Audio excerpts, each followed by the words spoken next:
आज 12th class का एक टॉपिक है फिजिक्स का अपवर्तनांक। ठीक है, तो अपवर्तनांक के बारे में आपको बताते हैं।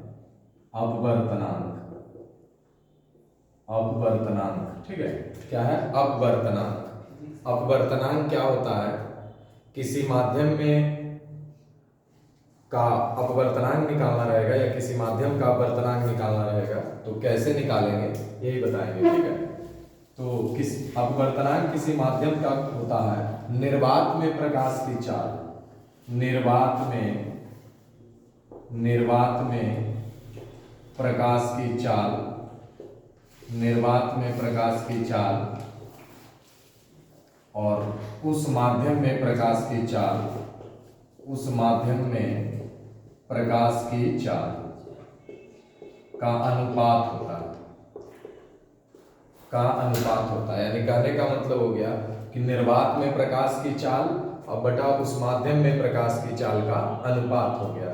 यानी कहने का मतलब म्यू बराबर जो होगा, निर्वात में प्रकाश की चाल को किससे डिनोट करते हैं? सी से, और उस माध्यम में प्रकाश की चाल को भी से। ठीक है, और हम लोग जानते हैं कि निर्वात में प्रकाश की चाल क्या होता है? फिक्स होता है, 3 × 10⁸, 3 × 10⁸। अब आई क्या हो गया? भी हो गया। यानी म्यू इक्वल टू क्या हो गया? 3 × 10⁸। अब आई क्या हो गया? भी हो गया। ठीक है, यानी कहने का मतलब हो गया अपवर्तनांक किसी माध्यम का निकालना रहेगा तो इस फॉर्मूला का आप इस्तेमाल कर सकते हैं, 3 × 10⁸ अब बटा भी। ठीक है, इसमें कौन क्या है ये बता देते हैं। म्यू का मतलब यहाँ क्या है? अपवर्तनांक है। म्यू का मतलब अपवर्तनांक, किसी माध्यम का क्या हो गया? ये अपवर्तनांक हो गया। और भी जो हो गया उस माध्यम में प्रकाश की चाल, उस माध्यम में प्रकाश की चाल। ठीक है, उस माध्यम में प्रकाश की चाल, कहने का मतलब उस माध्यम में प्रकाश की चाल का मतलब जिस माध्यम का आप अपवर्तनांक निकाल रहे हैं उस माध्यम में प्रकाश की चाल ये होगा भी। और म्यू क्या हो गया? अपवर्तनांक हो गया।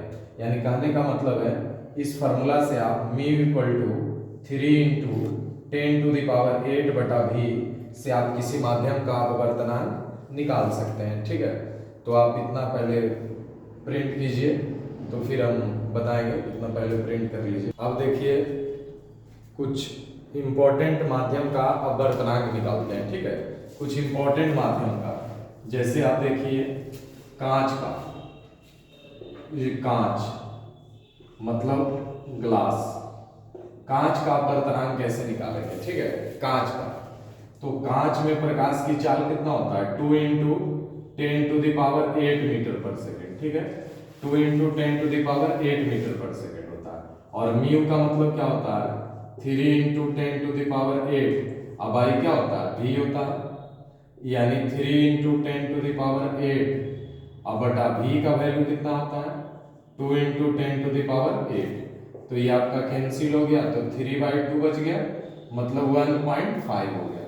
यानी कांच का अपवर्तनांक जो हो गया, कांच का अपवर्तनांक, कांच का अपवर्तनांक वो हो गया आपका 1.5। ठीक है, यानी म्यू जी, सिंबल में लिख सकते हैं म्यू जी, इसका वैल्यू कितना हो गया? 1.5। यानी आप कह सकते हैं कि कांच का जो अपवर्तनांक है वो कितना हो गया? 1.5। ठीक है, तो कहने का मतलब है कि कांच का अपवर्तनांक कैसे निकालेंगे, तो इसके लिए सबसे पहले कांच में प्रकाश की चाल कितना होता है? तो 2 × 10⁸ मीटर/सेकेंड होता है। ठीक है, अब अपवर्तनांक निकालने का फॉर्मूला क्या है? 3 × 10⁸ बटा भी है। ठीक है, तो 3 × 10⁸ अब बटा भी की जगह क्या होगा? 2 × 10⁸। तो ये 10⁸ और 10⁸ ये कैंसिल हो गया, तो आपका बचा 3/2। ठीक है, तो ये क्या है? 1.5 आ गया। अब देखिए, यानी कहने का मतलब कांच का अपवर्तनांक 1.5। ये आपको ऑब्जेक्टिव क्वेश्चन में भी रहेगा कि कांच का अपवर्तनांक कितना होता है, तो आप डायरेक्ट बता दीजिएगा 1.5 होता है। ठीक है, अब आइए आपको जल का, पानी, ये पानी या जल का अपवर्तनांक, पानी या जल का अपवर्तनांक निकालेंगे। ठीक है, पानी या जल का अपवर्तनांक, तो हम लोग पानी या जल में प्रकाश का वेग जानते हैं कितना होता है 2.25 इंटू कितना होता है 10 to the power 8 metre per second. पानी या जल का अपवर्तनांक जो होता है 2.25 इंटू 10 पर पावर प्रकाश मतलब पानी या जल का अपवर्तनांक निकालेंगे, ठीक है। इसमें प्रकाश का जो वेग होता है वो क्या होता है 2.25 इंटू 10 पर पावर 8 होता है, ठीक है। तो हमको निकालना क्या है, म्यू निकालना है अपवर्तनांक। तो 3 इंटू 10 टू द पावर 8, अब आई क्या हो जाएगा भी हो जाएगा। तो 3 इंटू 10 टू द पावर 8 अब बटा भी का वैल्यू कितना है sir 2.25 into 10 to the power 8 है, ठीक है। तो कहने का मतलब ये 10 to the power 8 10 to the power 8 cut गया, तो 3/2.25 ये पॉइंट हटाएंगे तो ये 100 हो जाएगा, यानी 300 अब बटा 225 300 बटा 225। अब 75 चौका ये कट गया 75 तिया तो 4/3 आ गया। इसका मतलब क्या आ गया 1.33 आ गया, ठीक है। यानी कह सकते हैं पानी या जल का अपवर्तनांक जो आ गया, पानी या जल का अपवर्तनांक आपका आ गया वो कितना आ गया 1.33 आ गया, ठीक है। यानी जल का अपवर्तनांक आपका कितना आ गया 1.33। तो वही बताएं कि पानी या जल का अपवर्तनांक कैसे निकालेंगे। इसके लिए हमको पता है कि पानी या जल में प्रकाश का वेग कितना होता है, ये प्रकाश का चाल 2.25 इंटू 10 पर पावर 8 होता है, ठीक है। और अपवर्तनांक निकालने का फॉर्मूला हम लोग का मालूम है 3 इंटू 10 पर पावर 8 बाई भी है, तो भी का वैल्यू यहाँ रख दिए। अब देखिए 10 to the power 8 10 to the power 8 cut गया तो ये पॉइंट हट जाएगा तो 100 हो जाएगा, तो 300 बटा 225 हो गया। तो ये क्या हो गया 4/3 और 4/3 का मतलब कितना आ गया 1.33। इसी को हम लोग क्या लिखे पानी या जल का जो अपवर्तनांक है वो कितना हो गया 1.33 हो गया, ठीक है। इतना प्रिंट कीजिए फिर हम बताते हैं। अब देखिए अभी तक जो निकाले थे अपवर्तनांक वो कांच और जल का निकाले थे, ठीक है। अब निकालेंगे आपका वायु का अपवर्तनांक, वायु का अपवर्तनांक, वायु का अपवर्तनांक, ठीक है। ये वायु का अपवर्तनांक निकालेंगे तो वायु में प्रकाश की चाल कितना होता है 3 into 10 to the power 8 metre per second. भी जो होता है 3 into 10 to the power 8 metre per second. और अपवर्तनांक निकालने का फॉर्मूला क्या होता है 3 into 10 to the power 8 by क्या होता है भी। तो ये 3 इंटू 10 टू द पावर 8 और भी का जो वैल्यू होता है कितना होता है 3 इंटू 10 टू द पावर 8 ही होता है, तो ये कैंसिल हो जाएगा तो क्या होगा 1।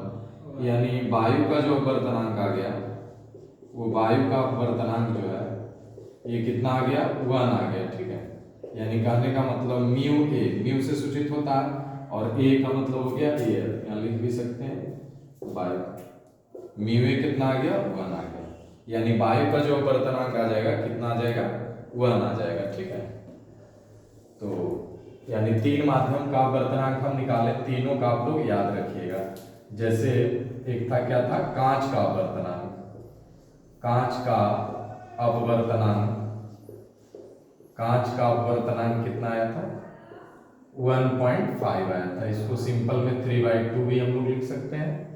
और दूसरा क्या आया था जल का अपवर्तनांक, जल का अपवर्तनांक, जल का अपवर्तनांक, जल का अपवर्तनांक जो आया था वो क्या आया था 1.33 4/3 आया था, ठीक है।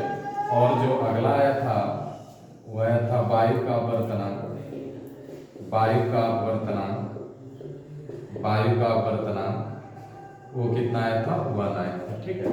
इसको सिंबल में भी लिख सकते हैं कि कांच का तो जी से तो म्यू जी कितना आया था 3/2 आया था, ठीक है। या 1.5 भी इसको लिख सकते हैं, बराबर है दोनों 1.5। फिर आप लिख सकते हैं जल का, तो जल का कितना है 4/3 1.33 है, ठीक है। और वायु का कितना है म्यू ए कितना है 1, ठीक है। यानी कहने का मतलब है कि कांच का अपवर्तनांक 1.5 है, फिर जल का अपवर्तनांक 1.33, वायु का अपवर्तनांक 1 है। तो ये सिंबल के रूप में भी लिख सकते हैं mu G equal to 1.5, mu W equal to 1.33, mu equal to 1। तो ये कुछ इंपॉर्टेंट माध्यम का क्या है, अपवर्तनांक था। ठीक है, एक अपवर्तनांक आप लोग याद रखिएगा एक माध्यम का, बहुत बार ऑब्जेक्टिव क्वेश्चन में पूछा जाता है कि हीरा का अपवर्तनांक कितना होता है।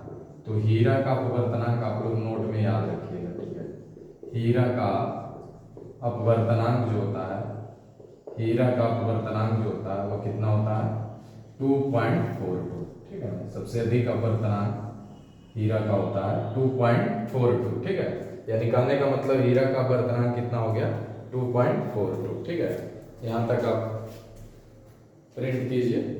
ठीक है, यहाँ तक प्रिंट कर लीजिए। देखिए अब जो है ये जो हम बताए थे अपवर्तनांक क्या है। ठीक है, तो अगले वीडियो में जो बताएंगे वो सापेक्षिक अपवर्तनांक के बारे में बताएंगे। ठीक है, ये सिर्फ अपवर्तनांक है और एक और इसमें टॉपिक आता है सापेक्षिक अपवर्तनांक। ठीक है, वो अगले वीडियो में बताएंगे। ठीक है, तो यहाँ तक आप कंप्लीट कर लीजिएगा, फिर अगले वीडियो में बताएंगे।